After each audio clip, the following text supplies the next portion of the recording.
बच्चों, आज हम पढ़ेंगे हरूफ तहज्जी।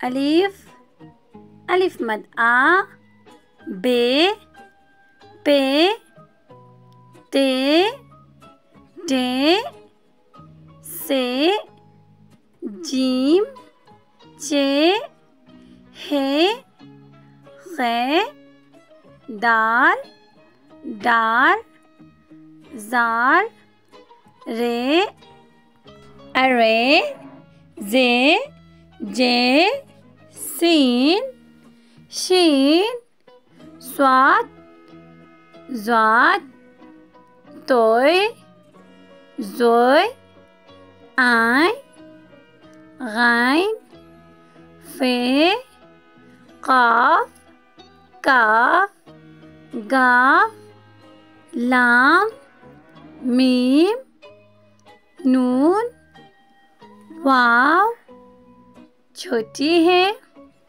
हमज़ा छोटी है, बड़ी है।